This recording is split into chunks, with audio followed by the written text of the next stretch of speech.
Today in the EU, new EU election insights with polls, projections and political dynamics. With only a bit more than a month to the European parliamentary elections, polls are focusing on the performance of the political groups, the seats they may get in the parliament, and on what is worrying EU citizens. With anticipation for a higher voter turnout than previous years, EU citizens appear more aware and engaged than ever with EU affairs. Hello and welcome. I am Evgiori, and this is Today in the EU. To get a better understanding on the new data from our polling partner Eurobarometer, we have with us Max Griera. Hi Max, welcome back to the studio. Hello, Evie. Very happy to be here again. So we invited you here to talk about the one thing that we both love, polls and numbers. We've received the predictions from our polling partner Eurobarometer. We usually keep an eye on these predictions. So what do we see this time? Well, I think we're reaching this point that we have so many projections, we can start predicting the future. It's true. I mean, we have projections every 2 weeks, so sometimes the changes are not that big. But in any case, what I was going to say is that we're seeing already which trends will set the campaign. We're seeing also in which countries the key campaign battles will take place for the seats. And of course, we're seeing still some interesting developments at the national level.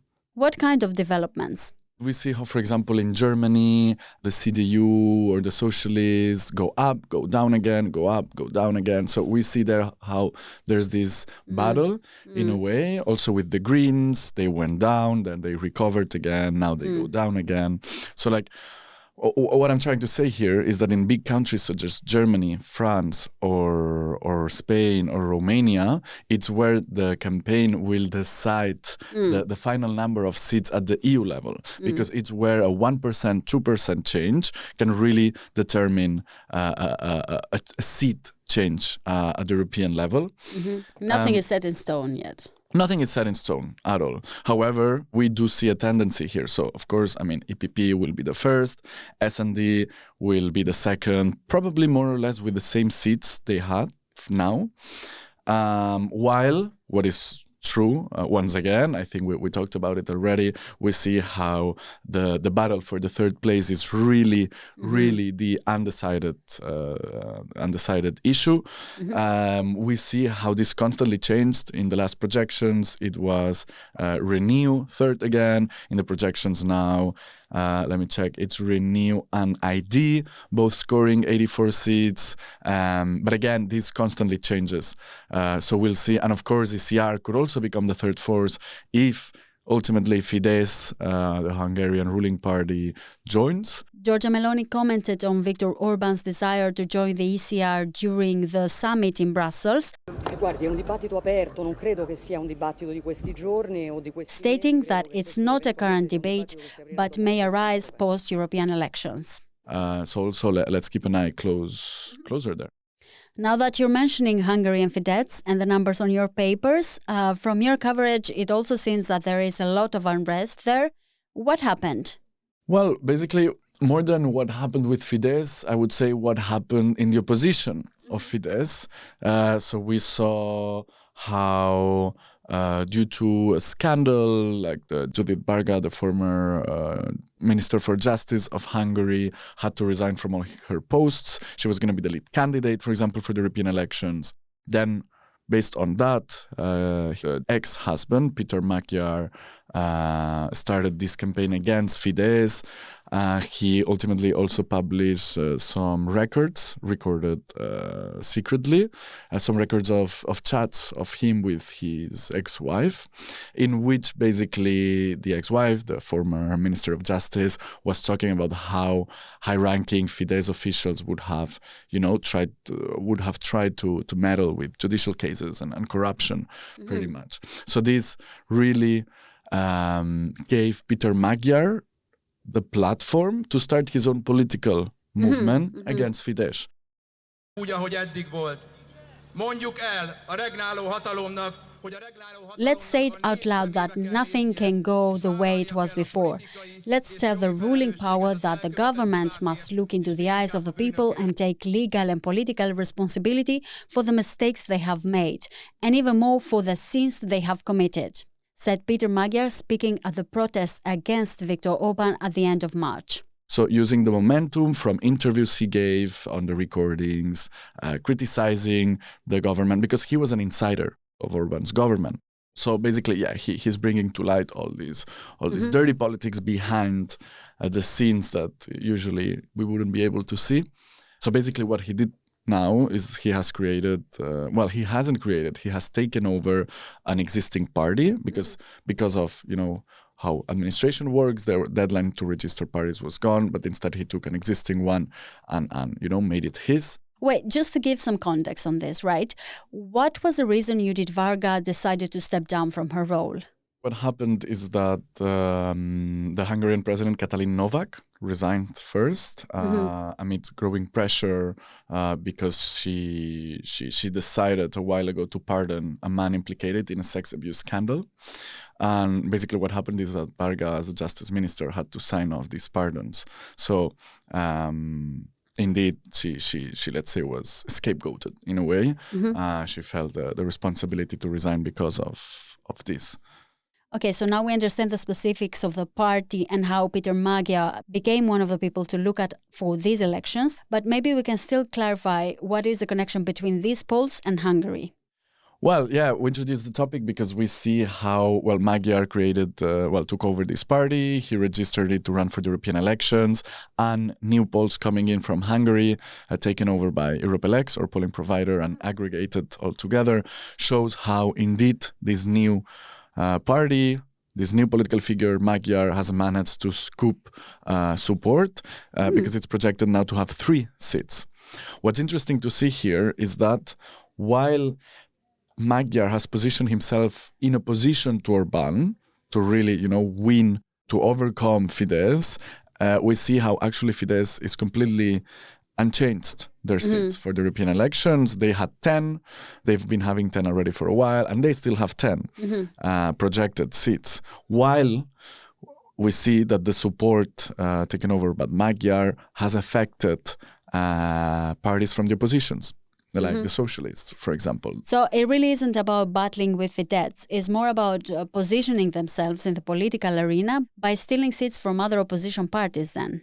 Yes, exactly. And in this sense, also, Fidesz is completely unbothered by Magyar, or at least they portray to be unbothered. They say, oh, well, another one that tries to oppose us. Let's see how that ends. And we already said that this episode is all about polls and data, since we also seen the data from the Eurobarometer, the very last before the EU elections. What is the Eurobarometer exactly? So the Eurobarometer is this EU-wide survey that the institutions do regularly to track public opinion across the 27 member states. It's been done since 1973, and it's pretty useful because it really surveys Europeans on a wide range of topics. In this case, of course, because of the elections, it has focused on the elections. Yeah. Now that we got that out of the way, what is the included data and why is it important to talk about this? Well, first of all, it's important because, as I was saying, we have elections in a month, more or less. So it's interesting to see what trends there are out there. Also, it's the most comprehensive poll out there on the topic. For this poll, they have interviewed 26,000 people between February and March. So it's quite comprehensive. It's important for different reasons for the parties and politicians because they can get a sense of what issues they should campaign on. In this sense, we can see in this data what Europeans are truly worried about. So we can, get a sense of what people are worried of what's the feeling among citizens. So, for example, an example that comes to mind is while a lot of parties feel like migration could be very important for the elections, this Eurobarometer shows that actually it's not true because it came, I think, the 7th most important issue for Europeans at like 24% behind other topics. And what was the first topic on the list? The first one is defense, actually, which apparently is the first time that it makes it to the top of the list. It's preceded first by fighting poverty, and then as third is supporting public health. So it's quite interesting in this sense, these Eurobarometers, to see to which extent the policy by the institutions is connected to the worries by Europeans. So in this sense, there's a connection at the moment. We see right now, of course, Ukraine is a very hot topic. Also the Middle East, it's a very important topic at the moment. And we see that reflected in EU citizens' worries and priorities. It is time for the European awakening on defense and security, because there is so much at stake here. Our freedom and our prosperity depend on our security. And this is why it is time for Europe to step up on defense. It is time for Europe to step up on security, said last week Commission President Ursula von der Leyen at the European Defence and Security Summit.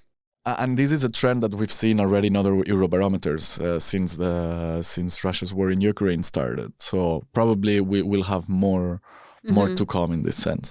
Last election saw an impressive voter turnout, one of the highest in a long time. Can we expect that to be the case for this time as well? Well, apparently, yes. According to the Eurobarometer, the latest data is that 71% of Europeans said that they would be likely to vote. So more or less we can say, that the projected turnout would be 71%. In December, the last Eurobarometer we had, the rate was 68. So we see, a bit of an increase. So indeed, we can expect to have a bigger turnout. Why is that? Because we see how the EU more and more, especially during these 5 years, has had a more increased role in topics that directly affect people, right? So, for example, COVID-19 or now the war in Ukraine, like people are very aware of these issues and are very aware what role the EU has and to what extent this role is very important.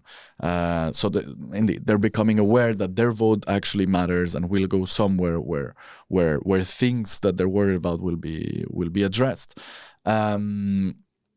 But maybe actually I also brought some data on all the turnout. Yeah, please. Since we started the European Parliament elections. So we started in 1979 with 61.99%. So that was good. But then it started falling through the years until reaching an all-time low in 2014. Oh, wow. Yeah. And that's recent, huh? Yeah. Well, 10 years ago. Yeah. The turnout then, it was 42.6%, which is really low. But then, indeed, in 2019, we saw a recovery. It went back to 50.6%.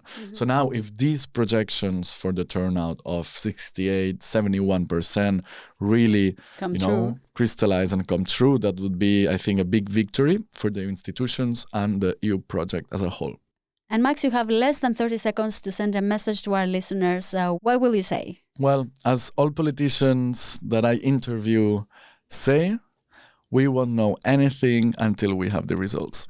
Thank you, Max, for sharing with us the data and explaining what they actually mean.